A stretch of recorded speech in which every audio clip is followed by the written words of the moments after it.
This is the Extra Point Podcast. Yeah, sorting out Monday Night Football. Had to do this from the home studio. Rest and recovery is important, even if you're just watching the game. Chad Brown, the Hall of Fame nominee, joins us here on the Extra Point Podcast. Chad, first of all, great to see you. We see you on the sideline sometimes in Glendale. And as you were able to did you watch the whole Monday night game last night? I did. Yeah, it was a tough one here, a sad one. You saw Kyler Murray go down like that. And it's one of those deals where we're like, what? First of all, you feel for him. What's it like being on the field when you see a teammate go down like that? How does a team regroup? It's difficult. There's no doubt about that. It's a difficult thing to recover from, particularly when it's a player as important as Kyler Murray is for the Cardinals. When you have a teammate go down, your first thought is obviously about him, and you want him to be well. Then how do we find a way to replace this guy? What can we bring from an energy perspective to pick up where he's now going to be gone? How do we assist the player who's coming in to replace him? So for that, I guess most of the answers for that were evidence on the field last night that Colt McCoy is not going to be able to bring what Kyler Murray brings to this Cardinals offense. Yeah, and I was trying to think of when you were in Pittsburgh, if there was some sort of devastating injury you were on the field for. I know Rod Woodson went down one time earlier in the year. What is that like at halftime when the team goes in there and knows that everything's changed? You have to mentally adjust, and you have to, shift your focus. One of my favorite sayings is, what's the most important play of the game? The next play. You can't do anything about that last play. So in Pittsburgh, and my third year in Pittsburgh, Rod Woodson goes down on the opening game against the Detroit Lions. The next year, we're in Jacksonville, Florida, and we lose Greg Lloyd in the opening game of the season. So two guys who were defensive player of the year kind of talents, you have to find a way to move forward and replace those guys. And you have to mentally shift as a player from, oh my gosh, we lost our leader, what are we going to do, to the next play is coming up. What can we do to affect this next play? All right, so if you're the Arizona Cardinals, what do you do? We don't have the prognosis yet on Kyler. We hear it looks bad. He's out for, however long it takes to rehab an ACL now. And you've got a lot of money tied up in him, and you got a lot of things to fix. What does it look like for the Arizona Cardinals in the 3-year plan here? Because there's not a whole lot of optimism here in the Valley of the Sun this morning. I can understand where that lack of optimism is coming from. From the immediate standpoint, can Colt McCoy fill Kyler Murray's shoes? Again, we saw the results last night. We've seen them a couple times this season. Doesn't seem like that's going to be the case. Now, thinking a little bit more long-term, there seems like there's a curse of the $250 million contract going around the NFL right now. Obviously, we saw what happened with Deshaun Watson. Russell Wilson is struggling here in Denver. And then Kyler Murray, to be frankly honest, has struggled pretty much all season there in Arizona. So what do these teams do with these incredible contracts that are going to be difficult to get out from under? I'm not sure of the particulars of Kyler's contract out there in Arizona, but for here in Denver, the cap hit for Russell Wilson, if the Broncos wanted to move on after this season, would be a dead cap hit of $107 million. You cannot field a reasonable football team if you got a dead cap hit of $107 million taking up half of the salary cap. So both these, I think all three of these teams now have to figure out a way on how to move forward with these guys. And the quarterbacks, all three of them have their certain limitations, but speaking specifically about Kyler and Russell, there's limitations. What do we do from a coaching perspective? What can Cliff Kingsbury do? I'm not sure if he's going to be the coach after this season. Does the management bring in another coach who skill sets would seem to match what Kyler Murray brings, can get along with him and maximize him? Because that's the discussion we're having here in Denver. Russell Wilson is going to be here. There's no way to get out from underneath that contract. Nathaniel Hackett and the new coaching staff, they don't have to be here. So who do we bring in from a coaching perspective that can maximize Russell Wilson's talents? Here in Denver, we're talking about Sean Payton, who had success with Drew Brees, a shorter quarterback, being able to navigate from the pocket and not use his feet so much. As Russell Wilson's getting older, that seems like it's going to be the best fit. I'm not sure what they do in Arizona. I'm not sure what the best fit is for Kyler Murray, because initially it seemed like Cliff Kingsbury, bringing some of the things he learned in college, would be a great fit for Kyler Murray. So far, that hasn't been the case. We're talking about Sean Payton here in the desert. So I don't know. We might have to fight over him, or maybe I'll trade you a receiver. We'll get a pass rusher down here. As far as just defense goes, from your days playing defense and trying to stop quarterbacks, and you played in an era where there was more traditional statue. There weren't a whole lot of running quarterbacks or guys that do what Kyler or Russell Wilson do. Are you a fan of that type of offense? Do you think we're evolving more in that direction, or with the curse here, do we go back to some of the more statuesque guys who just throw it to the fast guy and get out of the way? Well, I understand the pressure that a running quarterback puts upon the defense. Very few of those guys have had any real deep playoff success. Now it's kind of the stats are a little bit clouded because Tom Brady's won 6+ Super Bowls, so there's that. That kind of skews the results a bit. He's a statue back there. But from a long-term perspective, but to maximize the value you get from your quarterback for the longest term you possibly can, obviously a pocket passer is going to be the way to go. Once these quarterbacks start taking off and running, then an ACL, possibly for Kyler Murray, becomes an issue. A concussion like we saw for Russell Wilson on Sunday, that becomes an issue. Both Russell Wilson and Kyler Murray have been plagued this season by hamstring injuries, which limits their effectiveness both in and out the pocket. So these running quarterbacks, the ability for them to stay healthy is perhaps the biggest issue. And when you're talking about investing the kind of dollars that these teams are investing now in quarterbacks, $250 million, that guy's job is not to play on Sunday or not to play every Sunday. It's to play every play of every Sunday. And your best ability is so often always going to be your availability. And if these guys can't be available, then what are we paying all that money for? So I know the quarterbacks coming out of college are, have the skill set to be able to run the football.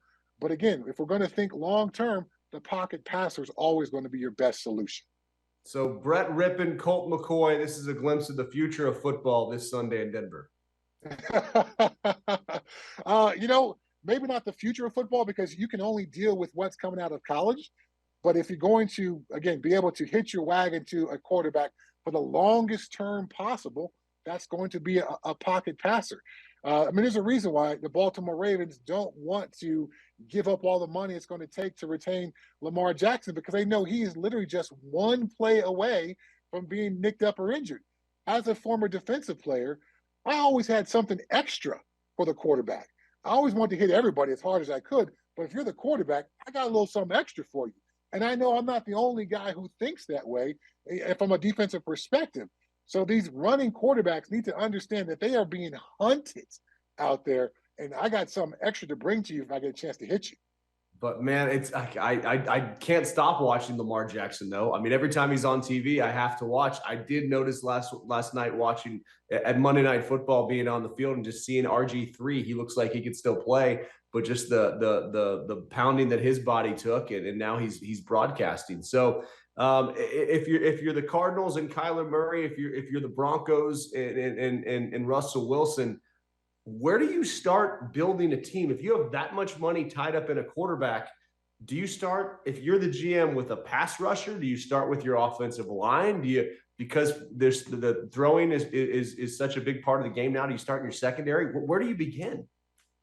Well, Arizona's already invested in DeAndre Hopkins, so they got a ton of money in the wide receiver position. I would look at that offensive line. What can I do to make this guy more comfortable in the pocket? And then consequently, hopefully the run game would improve if you're able to improve your offensive line, because a running quarterback's best friend is often the run game, because that opens up the bootlegs and the rollouts, and they can get those guys, in a situation where they can roll out of the pocket, run or pass, but you have to set up the run first to make those plays effective. Otherwise, those defensive ends are not going to honor the backside of a run play, and you're going to be able to stop that quarterback from rolling out and doing bootlegs. So there's I think a possibility for both these teams to invest in their offensive line, make those guys more comfortable in the pocket, improve the run game, and then it'll really change the way that these guys play from I have to, every time I drop back to pass, be thinking run. No, I want you thinking about those receivers down the field. I want you thinking in the pocket and operating as a pocket passer. That's how we're going to get you available for all 17 games and keep you healthy for the span of this contract that pays you so much money. Well, and you know, the other quarterback who's making headlines here in Arizona is, of course, Brock Purdy and the Purdy Niners. He was playing high school ball out here not too long ago, and we thought, oh man, this is a great story. He got a college scholarship. Now he's the quarterback of the San Francisco 49ers. As you look at their team play, the way their offense operates, is there a chance that Brock Purdy could return home to his hometown and lead the Niners to the Super Bowl here in Arizona in February? Yes, there is a chance, a significant chance at that. I had the 49ers Miami game for Compass Media, so I was calling that game. You see Jimmy Garoppolo go down, Brock Purdy comes in, and I think everybody just thought this was going to be over. Mr. Irrelevant comes into the ball game, so he becomes not only the first Mr. Irrelevant to complete an NFL pass, then he becomes the first Mr. Irrelevant to have a touchdown pass thrown. Then he becomes the first Mr. Irrelevant to lead his team to a victory. So, I mean, he's checking all kind of boxes. He's playing at a really high level. Then he was able to repeat it again in the second week. Now, the NFL, defensive coordinators, you give those guys enough tape, they'll find ways to slow you down if you are not truly one of the elite of elites. So we'll see if the bubble will pop for Brock Purdy and Kyle Shanahan, but Kyle's a very creative play caller.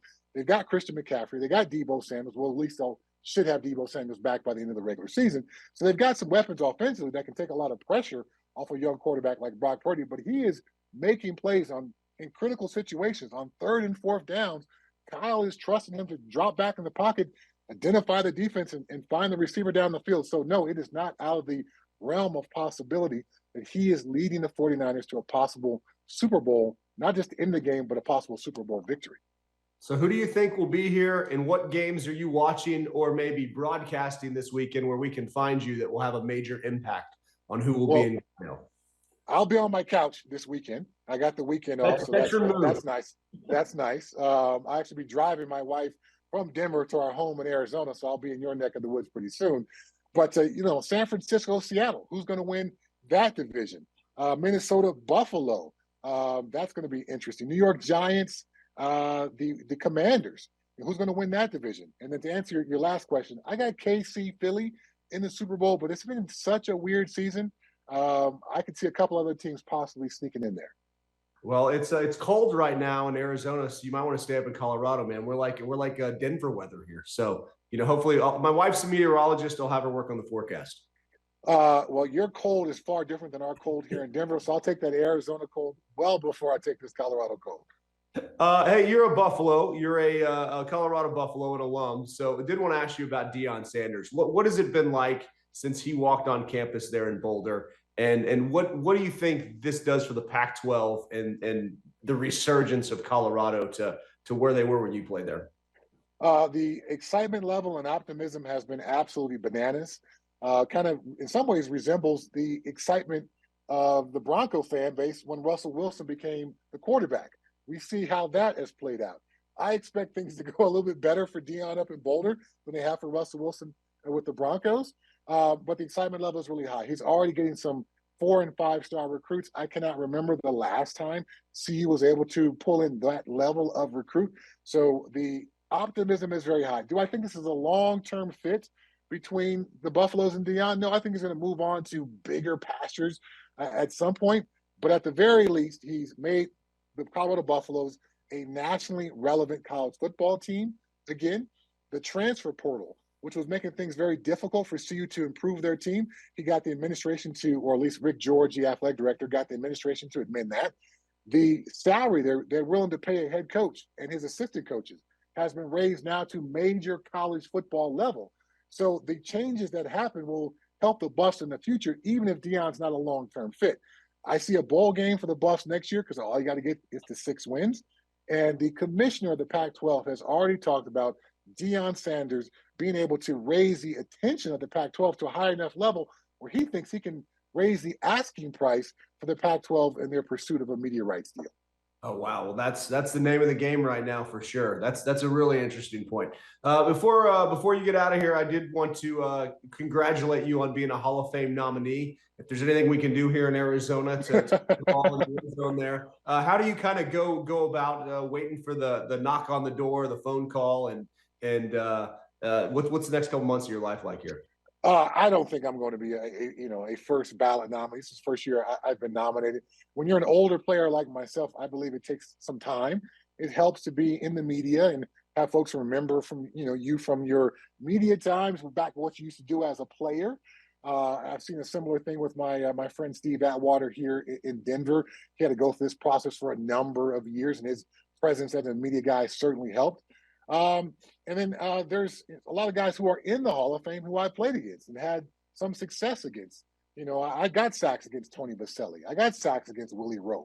I got sacks against Will Shield. So hope for those guys that would be willing to stand up for me. But yeah, my breath is not being held this year at all. 4 or 5 years down the road, we'll see if I can get some momentum.